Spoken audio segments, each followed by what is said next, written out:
कैसे कैसे? वही वाला। हाँ हे मास्टर कि अरे अब की समैया के है बलिहारी और बेटवा छोट पतोहिया भारी बेटवा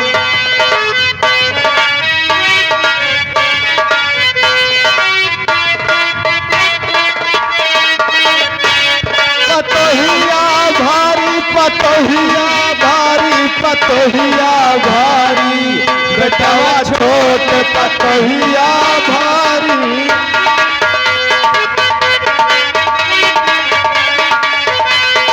हे मास्टर रुक के कहा समधी और समधन के होई गवा मिलनवा कि समधी और समधन के होई गवा मिलनवा सामने आई बोतल और चखनवा अरे नसवा में चूर हो के कुछ ना बिचारी और बेटवा छोट पतोहिया भारी बेटा।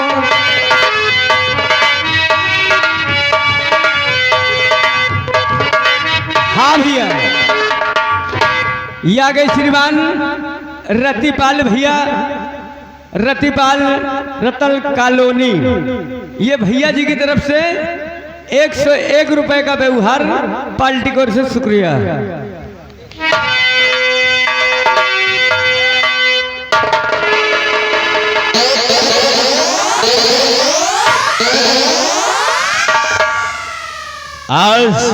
आज मैं सिलसिलिया हो गया हूँ, किसी तरह वहां से भाग निकला हूँ। अगर ये जिंदगी मिली है तो कुछ कर दिखाने के लिए महामंत्री गजराज सिंह और महाराज शंकर सिंह, जिस तरह तुमने मेरे पिता के ऊपर अत्याचार किया था, उन्हें जूतों और चप्पल की माला पहनाया था और मेरे भाई को एक तड़पती हुई लाश बना दिया। अगर उन सब का हिसाब तुम लोगों से ना चुकाया तो मेरा भी नाम रामू नहीं, लेकिन नहीं, अगर मैं रामू बनकर रहूंगा तो महाराज अपने सिपाहियों द्वारा मुझे पकड़वा लेंगे और हस्र सजाए मौत। आज के बाद ये मर गया भोला भाला रामू आज के बाद अपने आप को डाकू यमराज सिंह के नाम से विख्यात करूंगा और महाराज शंकर सिंह और मंत्री गजराज सिंह, तुम दोनों को इसी शंकरगढ़ की गलियों में अगर दौड़ा कर न मारा तो मेरा भी नाम डाकू यमराज सिंह नहीं। जय मां भवानी।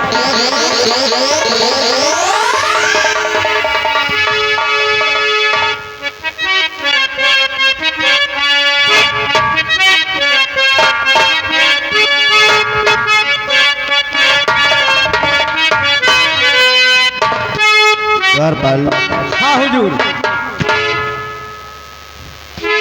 निर्मला मिलने के लिए आई थी जी। मुलाकात उसकी हो गई कि नहीं? हाँ हाँ मुलाकात हो गई। बहुत अच्छी। हम मुलाकात करवा के उनको भेज दिए। आओ बेटी, मुलाकात हो गई। जी महाराज। बहुत अच्छी बात है।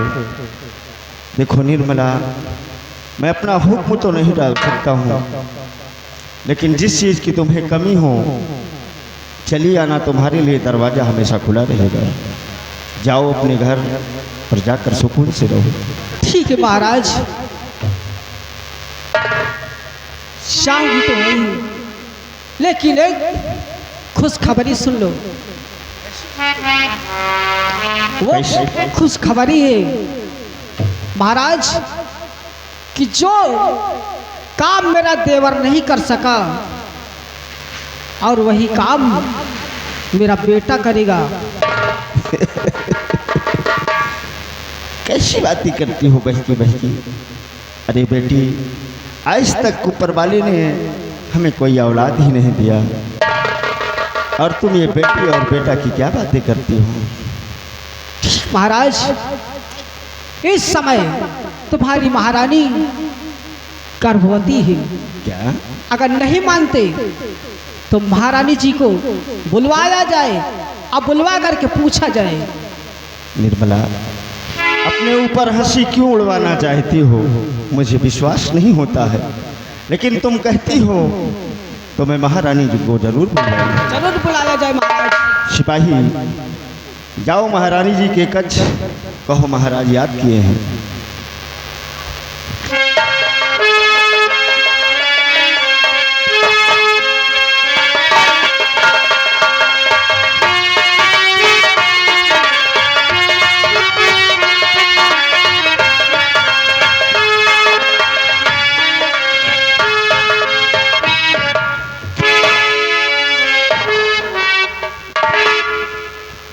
किस लिए बुलाया है प्राणा? ये महारानी,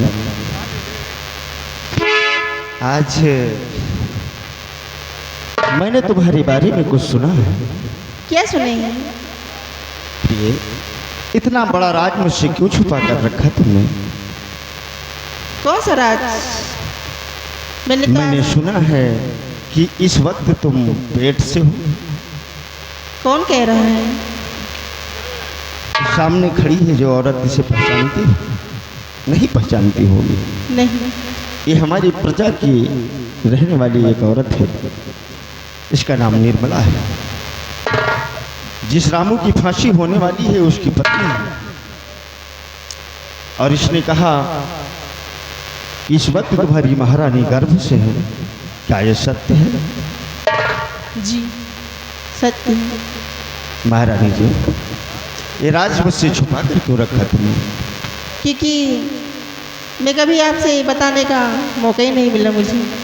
ऐसी बात है। जी ठीक है निर्मला, तुमने सत्य कहा। महारानी जी,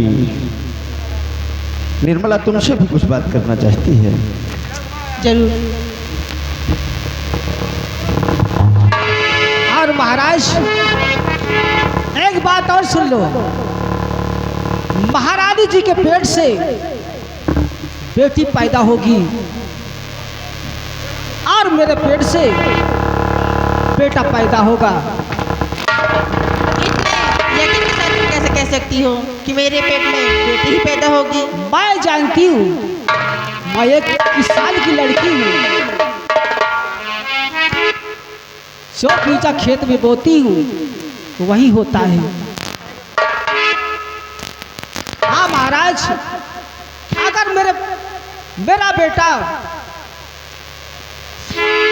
अगर मेरे बेटे हो गया तो ये समझ लो, बारात लेके मैं आऊंगी और तुम्हारी बेटी को डोले में बिठाकर मैं ले जाऊंगी। हाँ महाराज।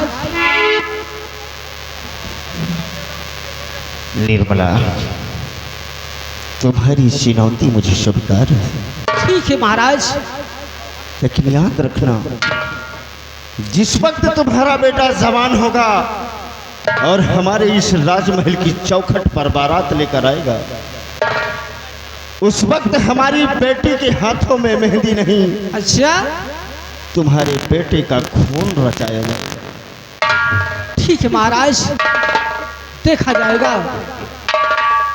जाओ अपने झोपड़ी, चिल्लाओ। और मैं तुम्हारे लिए बादाम और अखरोट के बोरे भिजवा दूंगा। मुझे कंकड़ और पत्थर की जरूरत नहीं है। निर्मला, मैं अपने खून से बेटे को तैयार करूंगी और बलवान बनाऊंगी। क्या समझते हो? इस वक्त का मुझे इंतजार रहेगा। ठीक है महाराज। जा सकती हो। महारानी जी महाराज। देखो, निर्मला का दर्द मैं समझ सकता हूँ। जी पति की फांसी होने वाली है, इसलिए वो क्रोध में है। जी उसकी बातों को बुरा नहीं मानना। आओ चलकर हम लोग आराम करते हैं। चलिए।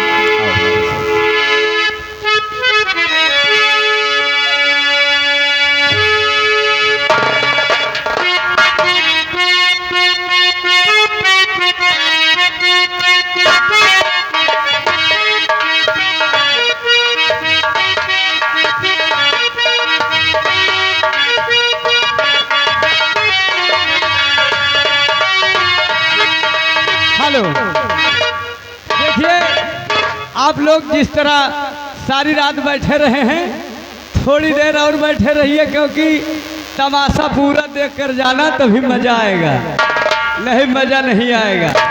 लेकिन मास्टर कहना है, अरे छोड़ दिया नैहर कटोला,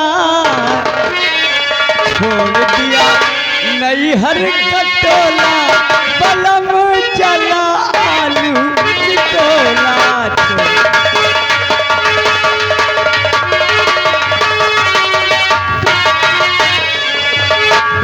आलू निकोला कर चोखा बनावा, आलू निकोला कर भौरी के संग मां ढकेला, बलम चला आलू।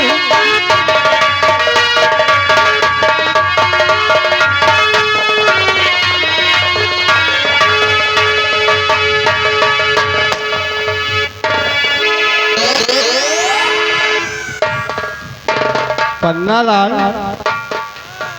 कहाँ यार तुम पीछे रह जाते हो? अबे हम कहाँ को 2-4 महीने के तो हम काटिन दो भैया से नहरिया तक दौड़ाएंगे। बहुत सही दोस्त। देखो अपने सरदार जी के आने का वक्त हो गया है। आओ हम लोग अपनी अपनी ड्यूटी पे लग जाते हैं, और क्या, ताकि हमारे सरदार जी आए तो इनको ये ना एहसास हो कि हमारे साथी गफलत की नींद में रहते हैं। या ना सोचे के साल लो फराई करत। आओ का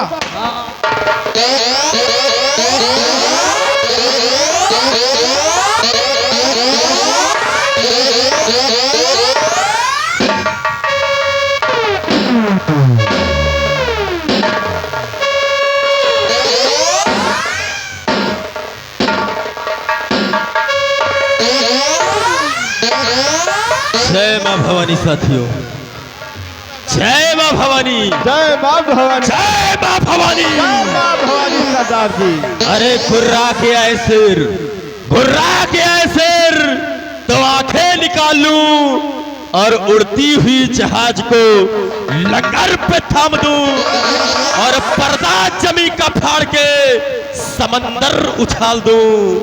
बोलो साथियों, तुम लोगों का क्या हाल है और अपने गिरोह की कैसी चाल है? सरदार जी, अपना तो हाल ठीक है सरदार जी, और गिरोह का हाल चाल सब ठीक है सरदार जी। भक्तावर सिंह सरदार जी, आज तुम्हारे समक्ष ये जो डाकू यमराज सिंह खड़ा है, ये कभी एक बेबस और लाचार इंसान था। इसी समाज के ठेकेदारों ने, इसी समाज के दरिंदों ने मुझे ये काला लिबास धारण